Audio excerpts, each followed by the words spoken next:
What's up, YouTube? It's your girl K Exclusive, KAYYX no E Exclusive, and today we're here with one of the most recommended videos. Yeah, one of the most recommended videos, and my supporters have been recommending my younger ones. So as you read from the title, you already know what this is about. I just want to, before I get into the video, let's say this. This video is pretty much letting you guys know this is a free instruction manual on how you guys can get your license before graduating high school.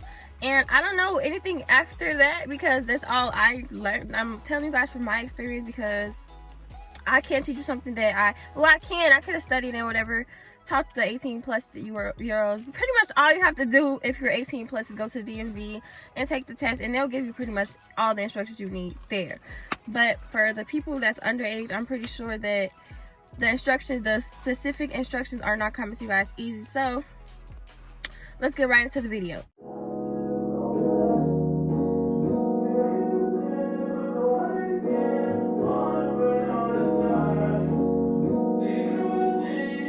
So we're gonna start off with the schooling process of the whole thing. So by the way, this is a very long process. It will take you about it's probably like a 13-14 month process if you're still in high school.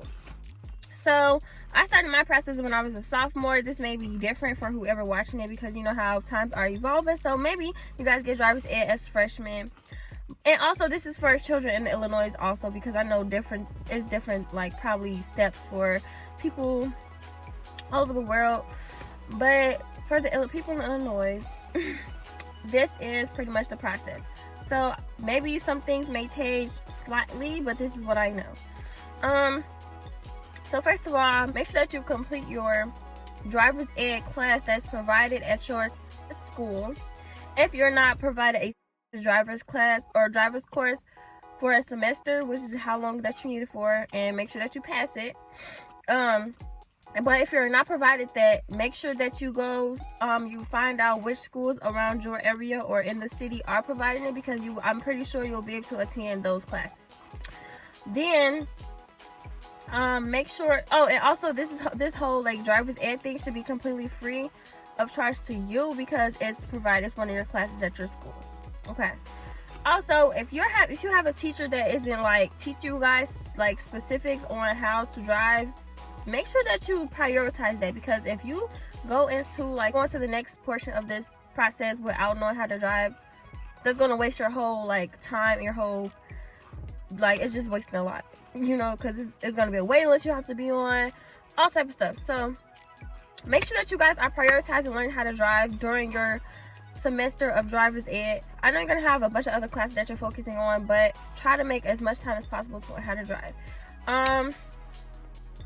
Yeah, I was a bug about the whole situation. Like, I was always asking like a whole bunch of family members like, oh, can I drive this, can I drive that? And I know some people don't have family members to ask, so the best thing that you can do is pretty much watch a whole bunch of YouTube videos, that are instructing you guys specifically on how to drive safely and everything like that.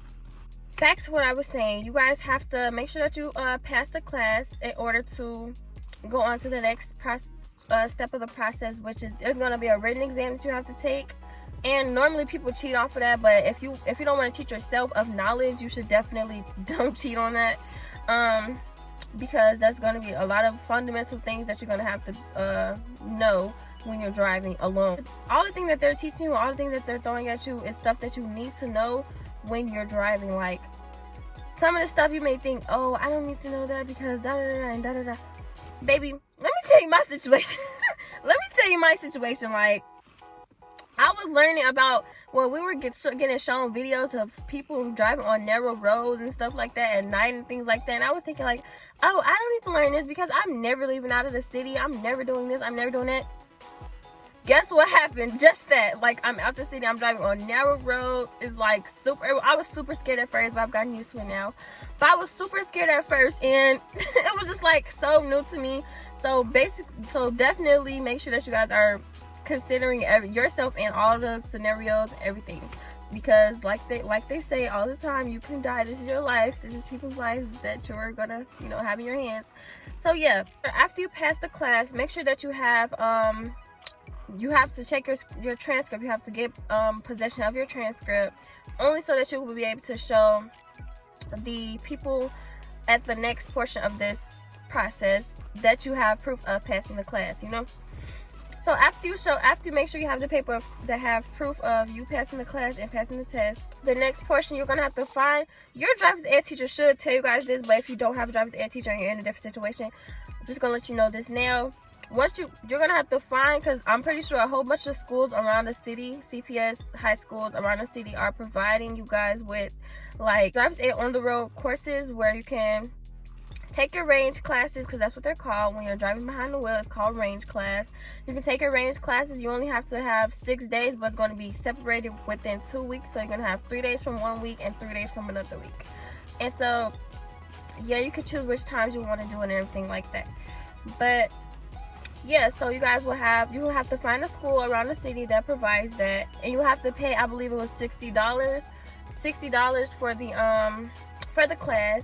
And that will go into, well, for me, I don't know if that happened for everybody else, but for me, it went into the license. So once it was time for me to get my license, which was after 9 months of me having my permit, it was free. I got my license for $5. So yeah, so you guys, you will get your permit in the mail, I believe. Yes, you will get your permit in the mail, and after getting your permit, you will be able to take those classes.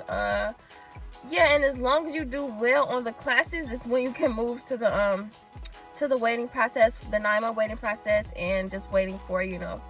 And make sure that you follow all the terms that are given to you after getting your permit, because if you're caught breaking the law, pretty much it's gonna validate or invalidate your permit, and it's just gonna make the process even longer. So I would suggest that you have your permit even if you're driving behind the wheel and stuff like that. But you know, if you're just completely breaking the law, you got all your friends in the car with you, don't expect to be getting your license soon. Don't expect to be getting your license after 9 months. That's all I'm saying. You have to have your permit for 9 months. After that is when you can get your license. You will have to go up there to the DMV. And I promise you, let me tell y'all, so I went up there to the DMV like 2 days early, and they did not give me I had all my paperwork, everything. I did everything right. Like, I didn't have I didn't get anything. I had nothing wrong with my name, nothing. And also, I was such a good driver that I had got a waiver. So when I go up there to the DMV, I don't have to take the driving portion of the test. I just can go up there and get my license. But I was 2 days early. I thought that I had to go on the 13th, but they said I had to go on the 6th, 13th, 15th. They said I had to go on the they said that I had to go on the 15th to get my license. So she told me like, oh yeah, everything's in order, da da da da. Mind you, I'm getting hyped, I'm getting geeked. I'm like, okay, cool. But then she's talking about something. But unfortunately, you're 2 days early, and we can't. I was so mad, you guys. I cried. But also with the DMV situation, you have a certain amount of paperwork that you have to bring, which is what I'm going to be telling you guys right now. So give me 1 second. All right, so the things that I'm naming right now is very important. Like, they will not give you your license if you're missing any of this paperwork. So make sure that you have everything that I'm naming. There's just that. Like, if you don't have everything that I'm naming on this list, you're not getting a license. All right, so basically, here we go. I have a little note. I'm gonna put it on the side. No, I'm not. I'm just gonna leave it out, and you guys keep up. So the first paper document that you need to bring up there with you is the birth certificate. The second one is your parents' ID and their presence. So you need them with you so that your parents can show proof of identification as well. And then you have to have, for the third thing, you have to have a mail document, 2 paper mail documents with your name on it and your parent or guardian's name on it. I think this is the fourth. Yeah, the fourth thing is you have to have the papers with, they're going to give you like this little booklet where you mark down all your driving hours. I didn't lie on mine. I just didn't remember the specific hours, so I just made up hours and stuff like that. But it was actually, I drove those days. It's just I didn't have the exact hours, so I made that part up. But anyways, typical people lie on that. They can't. Who gonna say you didn't drive them hours? Who gonna say you didn't? Like, how can they say you didn't? Okay. Anyways, so yeah, make sure you have the hours driven paper. Make sure that you have, if you were given a waiver, which is what I just described previously. If you have a waiver, make sure that you have that. Make sure to bring your permit. Make sure you have the paper for the proof of completion of the class. That link is going to be below in the description, because it's going to be a website that you have to go to. It's going to say if you're eligible to receive a driver's license in Illinois and if you're not eligible. So I'll leave that just in the description down below. And you're going to have to print that paper out. You're going to have to find a way. Once you search that up online, print that whole little thing out with your name on it. And I printed out 2 copies just in case. So at this point you won't need your transcript because they don't really care about that. But again, the certification paper is one of the papers that your parents is going to have to sign, so just make sure you have that with you. And the sign paper, they're going to assign you the class that you take, the range class. They're going to assign you a bunch of paperwork that your mom, dad, guardian has to sign, and you just bring that as well. It's going to be a bunch of like papers that you have to bring to the Secretary of State office, which is the DMV. And also just make sure that you have your money to buy the license. I think a typical license is like $25-$30, but I had the money, but they said I only had to pay $5. I don't know if it's gonna be like that for everyone else. I really don't remember that exact detail, but yeah, that's important. Those are important things. And now I'm just going to be answering a couple of questions about my personal experience. One of the questions were, how much did you save up to get your car? So me personally, I saved up $3,000 because I had got a job during this whole process. I had got my own job, and so I was saving up pretty much the majority of most of my checks. And that's a whole nother story for another day, but I was saving up the majority of most of my checks, and you know, I saved up $3,000, but I ended up having to pay $3,500. So I ended up just paying like a really short car note. Yeah. That's also another story for another day if you want to know about it. But yeah, I saved $3,500. But you don't have to pay that much for your first car. You can pay pretty much $2,000, $2,800, just in between that. You don't have to pay $3,000. I was a bougie person, so I wanted a nice car. And I paid $3,000 for my first car.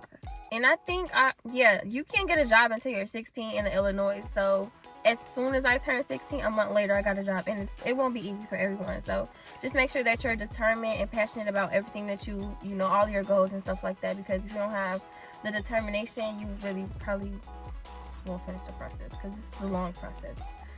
Yeah, and also another thing that I found out, and I think you guys should just know this before getting your car, insurance is mandatory. It's mandatory. I could wait 6 months without having that, and then they started threatening me, talking about, oh, your registration is going to be, they said it's going to be pretty much revoked or canceled, whatever they saying. Like, they were like saying my registration is not going to be valid anymore if I don't get insurance on my car. So that's a scam. It really is. Oh yeah, always make sure that you keep up with your license number. That's very important along this process. Oh yeah, you guys can just pretty much listen to me describing the process to a person who asked about it. I have to take the paper test because I took the driver's ed class and the range class, so I'll just have to go up there to either take the driver's test, which is with the car, or whatever. But I had a waiver, so I didn't have to take the in-car driving test with them. But in order to take that paper test up there, you have to be 18 or older, because I think that's only the route that 18-year-olds can take. But if you're still 17, you still gotta or any age under 16 to have both of the classes passed taken and passed. So driver's ed class, and they should provide that at your school, and then the range class, which is on the road classes, and it lasts like 6 days for 2 weeks. Okay. And yeah, so that's on that. That's all on that process. And if you guys have any questions, just leave it down in the description. I'll make another video. I just thought it would be nice to have this video made by someone who looks like you, and someone who's from where you're from, you know, where you're from, someone who's from where you're from, and actually went through this experience. And you know, I can help you guys out. Just leave in the description if you have any other questions, if you feel like I wasn't clear with anything, or no. So anyways, I also want to get into like how it was purchasing your first car, because I was underage. So you know, they don't sell, let me just tell you this, what they don't sell in drivers. They do not sell vehicles at any car dealership. I don't know if they do outside of dealership. I wouldn't trust nobody outside the dealership. But at car dealerships, they do not sell cars to anyone that is not of age, which is 18 years old. So if you're a minor, make sure that you have a parent or guardian with you, or anyone who's above the age of 18 who you trust with your life. Because if you don't trust them with your life, do not, I repeat, do not let them put your car in their name. Do not. But it's a lot that goes into having a car, having someone else's name on your car, you know. But I'm gonna just say, I went there with my dad. They took me up there to get my car, and it was a pretty scary experience for me. I wasn't happy. I was actually worried. I don't know. I be feeling like the whole world is shiesty. I don't trust nobody. I feel like the whole world is shiesty, grimy. So just any type of money interactions, I just don't be trusting it. But it was that part of me, which is the reason why I got me a nice car, because I was not playing no games. Like, first of all, he kept trying to take me over there to the bogus cars. I'm looking at him like, no. But then I saw my baby, I saw my girl, and I was like, that screams my name. Like, she screamed my name. I said, come to mommy. Like, come to mommy. Well, of course, I wasn't sure. Like, I have the tendency to not show my emotions. Like, if I'm happy about something, I will wait until after everyone's gone, after the process is over, to let them know how happy I am about it. But if they see that you're over geeky, you're over happy, like, maybe they're gonna scam you. So I would just prefer that, I would suggest that you go up in there, you're being professional about the whole transaction or whatever, no matter who you're with. So the things you should check for what you get when getting your first vehicle, because I know people who got their cars and they've gotten so much trouble with them, like so much trouble. So first of all, for your first car, I would recommend that you do not try to get them famous cars, popular cars, because when it's for the long run, baby, you're gonna be broke. It's gonna make your pockets hurt. Like, this car already makes my pockets hurt, and it's not even really big problems with my car. It's just simple fact, gas, keeping it clean. It's just a lot of stuff that goes into having a car, insurance, yeah, just stuff like that. And tickets. You can get tickets, baby. So especially in the city, if I was you, hey. But tickets, that's another reason. And you have to have a job. You can't have a car and not have a job. You just can't. It's just not gonna go hand. It's not gonna go hand in hand. So I would recommend that you keep whatever job that you get, because you're gonna need it when you have a car. Your car is like another child. It's like a child. So that's why I be like, I'm a mother. The things you should check for in your car. I may be missing some things, and I'll put it down in the description if I do. But make sure that you check to make sure everything's working right, as far as your brakes, as far as your heat and air. You want your radios to work, I'm sure. What else? Make sure that your trunk is cool. Make sure that it's not really, I don't know what you guys feel about appearance wise. I just feel like if I didn't make the stain, or I didn't make the, you know, the dirt or whatever, you shouldn't buy a dirty car. It's gonna be some of them might be like sort of kind of dirty, but if they're just dirty cars, you should not get that. You should not. I don't care, first car or not. Like, what? Who getting that? Not me. So yeah. Now the only thing I can really say is, it's like the floor mats and stuff like that really don't matter, because you can always replace those. I'm really trying to think what else. Make sure all your mirrors are working. I broke my left rear view mirror because I crashed into a little pole in the Ross parking lot. So yeah, make sure rear view mirrors are working. Make sure your brake pedals and everything. I'm trying to think. Make sure, your tires. Make sure that you're checking your tires. I know a lot of people, when you're checking your tires, you don't know what you're looking for. Pretty much make sure that you're not feeling like they're gonna give you a chance to drive it. Make sure that you're not wobbling. Make sure that all your tires pretty much look the same.